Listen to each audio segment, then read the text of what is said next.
And just like that, training camp is here, which means it's a perfect time for the NFC West Huddle, catching up with all the experts from around the division. I'm Aaron Levine in Seattle, joined today by Keyshawn Ward in San Francisco, Blake Neiman in Phoenix, and welcoming Ryan Anderson from the LAFB Network in Los Angeles. Be sure to check out all their great Rams coverage at lafbnetwork.com. Guys, let's get to the first question of the week. What's your favorite storyline from your team as training camp starts? Blake, we want to make sure that youth is served, so we'll start with you and the Cardinals. Yeah, right away what jumped out is Marvin Harrison Jr. has bulked up big time. Put on 11 pounds over the offseason, weighed in at 209 last year in his rookie year. Just revealed that he's weighing in at 220 pounds right now. He credits that to eating a bigger breakfast. He said he wasn't usually a big breakfast guy, but now he's forcing himself to eat a lot more in the morning. And look, he came into his podium presser yesterday, and the biceps, the arms stood out right away. We saw it in OTAs too, and even Kyler Murray commented on it, and he was like, I thought it was an AI photo at first, but no, MHJ is looking for a prime breakout year in year two, and he's bulked up big time. Definitely expect some physicality from him out wide in Arizona. Richard Saenz has always compared him to a Lamborghini. Maybe he might compare him to a Hummer at this point because he's a little bit more bulked up this year. Or a muscle car Marv, maybe? Might have a nice ring to it. Yeah, absolutely. I love that. Keyshawn, you're next. What's your favorite storyline at Niners camp? Well, it's not my favorite, but it's actually the most intriguing storyline. I have to say the 49ers wide receiver room. You know, coming into camp, you know, the Niners already placed Brandon Ayuk and Ricky Pearsall on the PUP list. Then after the first day of practice, Jacob Cowan gets on the, you know, I think he's out for a little because of a hamstring injury. So now it's more rest for guys that's not proven in this system. So it could be a free agent who will just sign with Demarcus Robinson, or even a rookie, a raw rookie from Nebraska, Isaiah Nayer, or even most recently, let me get these names right, they had just signed Quintez Cephas from the Lions and Equanimeous St. Brown, Amon St. Brown's brother. And then most recently today, Gabe Davis, a former Jaguars wide receiver, he said he has interest playing for the Niners. So who is going to seize this moment in that wide receiver room to get more reps and become a key component in this offense? Because right now, Juwan Jennings is the only one that's established because the other receivers, they're not healthy right now. So we got a lot of attention on the receivers so far. Ryan, you're up. What's your favorite storyline at Rams camp? It is, what is this offense going to look like without Cooper Kupp? When he was drafted back in 2017, Sean McVay turned over his whole 12 personnel identity to go to this 11 personnel offense that he was so famous for and ran successfully. Cooper Kupp's gone. They're bringing in Terrence Ferguson, another tight end, to go along with Tyler Higbee. So there's going to be more 12 personnel packages. There's going to be 21 personnel packages. He's going to deviate from 11 personnel. It's going to look much different, and I'm excited to see what that's going to look like, but we're going to have to wait to see what that's going to look like exactly because Matthew Stafford isn't practicing for the first 5 practices. Yeah, a sore back at the age of 37. That's not going to be a storyline this year, is it? No, not at all. McVay did differentiate between the elbow that he suffered with a couple years ago to this one. It's very, very different, apparently. Okay, well, we'll keep an eye on that. My favorite storyline, not necessarily Cooper Kupp, although it is nice to have him up here in Seattle. Looking forward to seeing that this year. It's obvious from my perspective it is Sam Darnold because the jury still out on him. Is he a good quarterback or is he not a good quarterback? A fantastic season in Minnesota last year, but that's just 1 year out of 7 in this league. And I know the haters will continue to hate until he can do what he did last year and do it more consistently. You also have a new team with a new offense and in a division where he has to play the Rams twice, a team he lost to both times last year, including that wild card playoff game. The Vikings held to just 9 points in that loss. So we've heard the comparisons between Darnold and Geno Smith all offseason. The prevailing thought is that Geno is a better quarterback. But if Sam can take control of this offense, prove himself even equal to what Geno did here in Seattle, then I think it's vindication for the Seahawks because Darnold is 6 years younger. The Hawks are paying him less money than what Geno wanted and ultimately got with the Raiders. And they also got a third-round pick out of that trade, which ultimately netted them Jalen Milroe, which happens to be my second favorite storyline of this training camp because we're going to see a lot of Milroe and preseason games. I'm curious how differently he runs this offense, and even more curious to see how the Seahawks use Milroe during games this regular season, because I think he's more than a quarterback. He's a great weapon to have on situational downs. So for me, it's the quarterbacks during training camp. Sam Darnold first, Jalen Milroe second. My favorite two storylines at Seahawks training camp. Up next, what is the most underrated storyline of training camp? We'll start with you this time, Keyshawn. What are people overlooking or not giving enough attention to when it comes to the Niners training camp this year? Oh, my God, who's going to win the kicking competition between Jake Moody and Greg Joseph? I mean, yesterday in the press conference, thankfully, somebody asked Nick Bosa about it. Even Bosa, he laughed, he chuckled. He was like, you know what?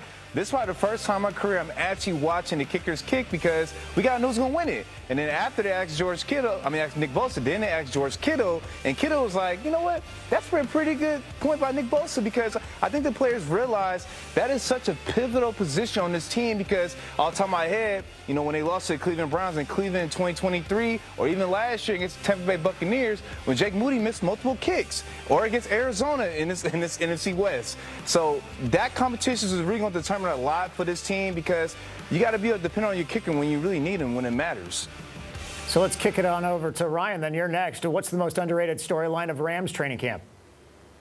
It's the offensive line. It doesn't look like there's a lot that's changed, but Alaric Jackson is suffering from blood clot issues. They're working through that issue.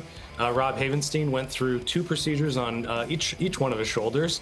Cleanup procedures is what they call them. But at his age, injury is going to happen at some point probably. And then they bring back Coleman Shelton, who performed well in 2023 for them. Spent a year with Chicago. Didn't look great there. Can he just slot back in there and improve the offensive line? This team is going to be offensive line dependent.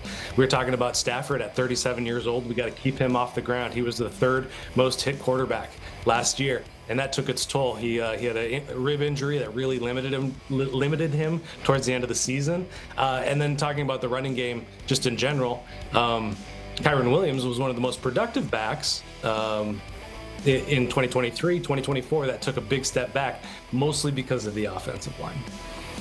Okay, I'll go next. I think it will be noticeable if you're physically at training camp, but for those who aren't there to see it for themselves, the most underrated storyline is the return of the fullback to the Seahawks offense. I'm not exactly sure why the Seahawks got away from it for a majority of the last decade or so, especially because Pete Carroll always wanted to run the ball more often.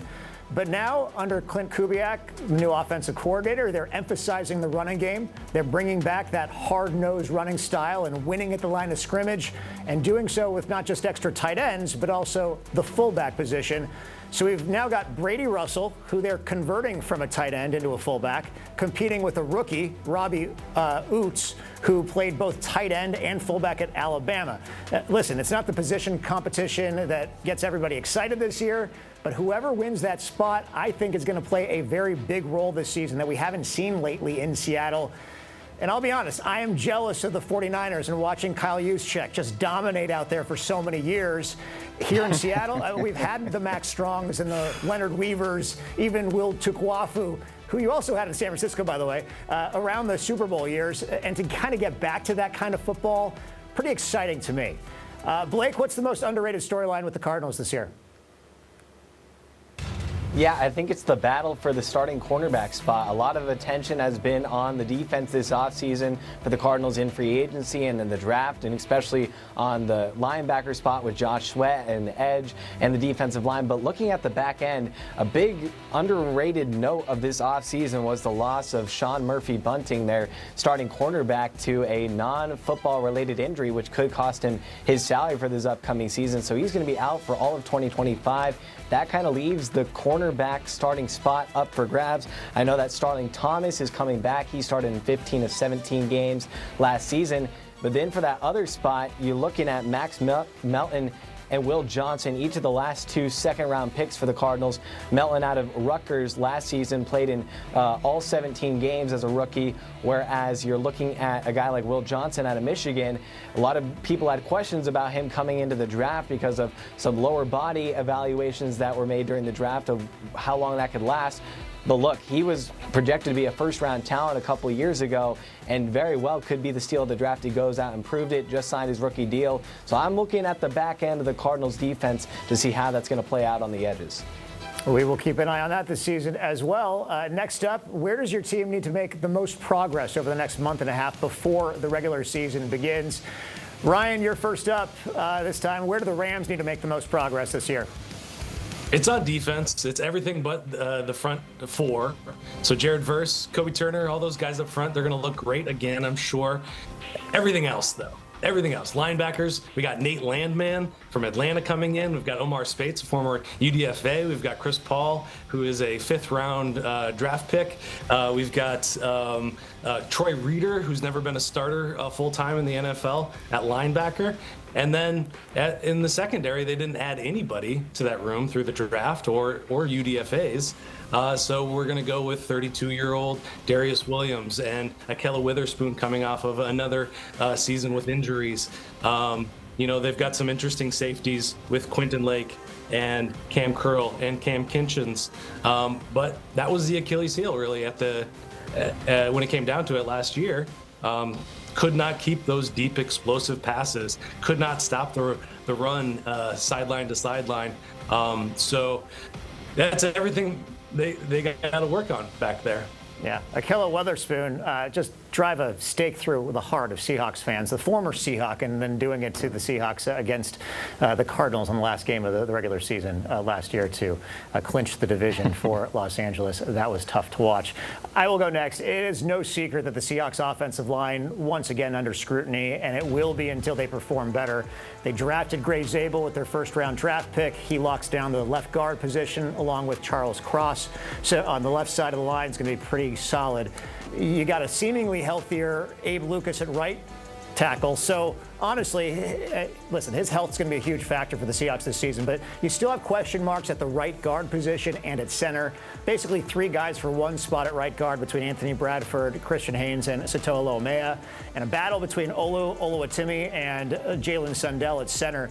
I'd love for those 2 spots to be just secured midway through training camp so all 5 of these guys can start to build a chemistry with one another. You got a brand new offensive line coach in John Benton, who also worked with Clint Kubiak in New Orleans. They're on the same page there. And really, the Seahawks will go this season as their offensive line goes because they need to run the ball. They need to protect Sam Darnold better than they protected Geno Smith last season because Darnold does not have the escapability that Geno had. So again, it's the offensive line that needs to make the most progress before the opener. Hopefully they can hit the ground running. Blake, you're next. Where do the Cardinals need to make the most progress before the regular season starts? Yeah, I think it's showcasing an ability to force turnovers, being a ball-attacking defense. When you look at the Cardinals over the last 2 seasons, they've been in the back 20 of the NFL in forced turnovers, ranking 27th and 20th with 17 turnovers forced each of the last 2 seasons. And with this defense adding so many pieces with Josh Sweat and Walter Nolan, who we may not know if he's going to be in week 1, how long time he may be missing with a calf injury that was just revealed by Jonathan Gannon yesterday on the first day of training camp. Ironically, Darius Robinson, their first-round pick defensive line from last year, also suffered a calf injury, so we'll see how much time that Walter Nolan will be missing. But now with Robinson back in the mix, as well as Budda Baker returning, Zaven Collins, Mack Wilson at the linebacker spots, this defense has the capability to create havoc, and it's really bulked up this offseason with a lot of new pieces. So being able to force turnovers, that's what they say. Turnover ratio historically has been the determining factor in wins and losses most of the time, and the Cardinals need to find a way to step up in that area this season. And Keyshawn, the Niners come to Seattle on September 7th for their regular season opener. Where do they need to make the most progress before then? Honestly, Aaron, it's just simply getting all the rookies up to speed. Kyle Shanahan, he mentioned this during his press conference. He said straight up, this is the first time since 2018 that this is probably going to have so many position battles on their team because over the course of the past 4 or 5 years, they've been so top-heavy with seasoned veterans, but after a couple of free agencies, they're pretty much gone. So it's like I could think of the safety position, the linebacker spot, defensive end, and then the three technique, the other defensive tackle, wide receiver. Like, the list goes on. So whoever can get up to speed and get acquainted with the Robert Saleh defense or Shanahan's offense can really do well for the Niners, coming into that Seattle game week 1. Cannot wait for that game. Wish it were tomorrow. Question number 4. Does your team have a scrimmage or joint practices planned with a different team during training camp? And are you a fan of doing that? Why or why not? Blake, back to you in Arizona. Are the Cardinals doing anything like that this year? Yes, the Cardinals are going to be having a joint practice with the Denver Broncos on August 14th, just a couple of days ahead of their preseason game, the second preseason game for the Cardinals. And look, I'm personally a fan of this. Jonathan Gannon is a fan of this. He's very admirable of Sean Payton and what he's doing there, and he just thinks adapting to the altitude there, it's a good challenge. It's a good way to kind of bounce ideas together with fellow teams around the NFL when stakes aren't super high yet with things being in the preseason. I think it's a good way for players and coaches to get a different look at different personnels and different ways that teams go about things in a practice setting as opposed to game day when you're totally focused on going against your opponents. I like the idea of it. Yeah, I know it's just a preseason game in Denver, but if you look historically in the first 2 weeks of the regular season, games played in Denver, the Broncos have a huge advantage because of the altitude and because of the weather, the summer weather being so hot there early on in the season. Keyshawn, you're next. What do the Niners have planned, if anything, outside of their preseason games? And do you like joint scrimmages or practices? Well, and you just mentioned the Denver Broncos. We plan to see them pretty soon when they come down to Santa Clara, which is going to be really fun, as we talked about many times on this show, because you got Dre Greenlaw and Talanoa Hufanga, who are Denver Broncos, coming back to play some of their former teammates.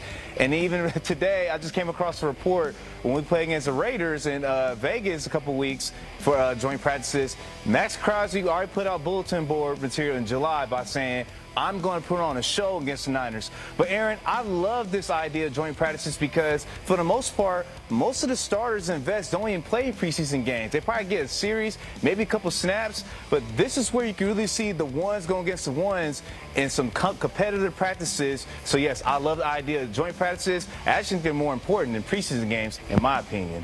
So, Keyshawn, I'm going to give you the flip side of that. Yeah, I'm a huge fan of joint practices or scrimmages. The problem, though, is the way the Seahawks do them, similar to what you were mentioning with the Niners. Last year, the Hawks did so in Tennessee before their preseason game there. This year, they're going to practice with the Green Bay Packers before playing their preseason game in Green Bay. The issue that I have is exactly what Keyshawn just said. The practices are behind closed doors, no cameras are allowed, and then you're getting the ones against the ones in those practices, along with some, experimental plays. But then in the actual preseason game itself, which everybody gets to see, we're only getting the vanilla offenses and the vanilla defenses and mostly the second and third string players. So for the teams themselves, it is a net positive because they're actually able to see how they stack up against a different opponent with their best players. But from a fan perspective, it's like we're getting the short end of the stick. It's another reason why I'm in favor of fewer preseason games and additional regular season games, which I know the owners in league wants, but it's something the players are going to have to sign off on before they eventually move to an 18-game schedule. Yeah. So, Aaron, let me ask you a question real quick. Would you advise the league to probably just eliminate a preseason game and probably televise a joint practice instead? I'd love to see that. But again, the reason they do it is because it's behind closed doors, because they don't want to give up any of their secrets going into the regular season. So I understand that, but I'd just love to see more ones against ones in the month of August at the very least, or just get rid of the preseason game and see more ones against ones in an actual regular season game. Ryan, what do the Rams have planned, if anything, during camp? Yeah, they're going against the Cowboys and Chargers, who are both down here in Southern California with their training camps as well. And really, it's the first time that McVay really lets his dogs loose. They're highly competitive. They often end in some sort of scrum or some sort of scuffle or something like that. Just a couple of years ago, Aaron Donald had a Bengals helmet in each of his hands, ready to swing. They really let loose and they have a lot of fun with it. So I'm 100% in favor of it. McVay plays none of his starters whatsoever. We don't get any glimpses of those in the preseason. He runs very light and deliberate practices. He doesn't want to see anybody injured on the practice field during training camp. So these are the two opportunities where actually these guys who are trained to hit people get to go out and hit people and enjoy themselves in their profession in that way. Yeah, and one of my favorite quotes from all the players during preseason after a bunch of training camp practices is, "We just can't wait to hit somebody from a different team." They're tired of going up against the same guys day after day. Finally, we do have time for our last topic. We're going to be getting into fantasy football more often as we get closer to the end of August and when people are drafting their teams. But how about an early look at this one? Give me a sleeper fantasy football selection on your team this season. Keyshawn, who should I keep an eye on when it comes to the Niners this year? So coming into today, Aaron, I actually was going to say Ricky Pearsall, but I just came across a report just now on my phone on Twitter. I guess it might be Isaiah Nader, the rookie I just talked about from Nebraska. They say he completely stole the show today at practice. So that's gonna be something fun to really watch. But I'm gonna go with my original answer. I'm gonna say Ricky Pearsall for now, if he stays healthy, just because Christian McCaffrey and George Kittle are the focal point on the offense right now, and I believe that that's going to create more opportunities for Ricky Pearsall because he'll have more one-on-one coverage with the number 2 and number 3 corner since Juwan Jennings is coming off a productive season, and now defensive teams going to be scheming against Jennings to try to take him away. So Pearsall will get a lot more one-on-one opportunities, so he'll be a sleeper in fantasy this year. Okay, Pearsall is now on my list. As for the Seahawks, I'm very proud of my pick of Jackson Smith and Jigba last season, only because what we saw in OTAs and minicamp and training camp actually came to fruition during the year. He had a breakout season, 100 catches, more than 1,100 yards receiving, 6 touchdowns. This year, it's a little harder for me to find that guy. I'm going to go out on a limb and say Zach Charbonnet. A lot of people say that this is a make-or-break year for Ken Walker III. I'm not completely sold on how he fits in this offense and style of running game. Charbonnet could be the ideal fit instead, and I think they're going to lean on him even more this upcoming season. I'm not telling you to use a pick on him in maybe the first 7 or 8 rounds of your draft, but he could be a very sneaky good selection in the 9th round or later. He had 8 touchdowns last year. His average of more than 4 yards per attempt has been solid the last couple of seasons, and now he's in a new offense that favors his style even more. I'm going with Zach Charbonnet as a decent sleeper pick for fantasy football this upcoming season. Ryan, you're next. Who's a good sleeper pick for the Rams for fantasy football this year? As I mentioned, Kyron Williams earlier was a very productive and highly used running back last year. Now, I would say he's a safe pick, but he's not going to be used quite as much. They're going to try to use Blake Corum and Jarquez Hunter, and I'm going to pin Jarquez Hunter as the sleeper. He adds an explosive ability to this Rams offense that they haven't had in the backfield since Todd Gurley, I would argue. So I would keep an eye on him. They're going to use more 21 personnel packages, and they're going to use a guy like Hunter on those, 3rd and long distances where he can kind of pick up some garbage yards. Cool. And Blake, we started with you. We'll end with you as well. Give me your sleeper fantasy football pick on the Cardinals this season. Yeah, I'm going to go with third-year wide receiver Michael Wilson. A lot of the attention now is going to be on Trey McBride after his breakout campaign last season and especially getting his bag this offseason. We know that Marvin Harrison Jr. is trending in the right direction, but when you think about Michael Wilson, he's been in this mix as well. He was second on the team behind Harrison Jr. in touchdowns last season, and he's been right there with Kyler Murray in the offseason each of the past couple of years, going on the Los Angeles trip and getting that extra chemistry built up over the offseason and over the summer. So I think that connection is kindling toward, a fiery season for Michael Wilson. Proving you can never go wrong with a Stanford Cardinal alum.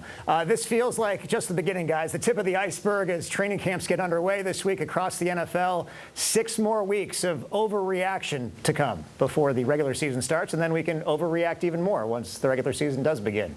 That's going to do it for us. A reminder to check out all of our respective Fox websites for more coverage, and also the LAFB network for Rams coverage as well. For Blake Neiman in Phoenix, Keyshawn Ward in the Bay Area, and Ryan Anderson in Los Angeles, I'm Aaron Levine in Seattle. We will see you next week here on the NFC West Huddle.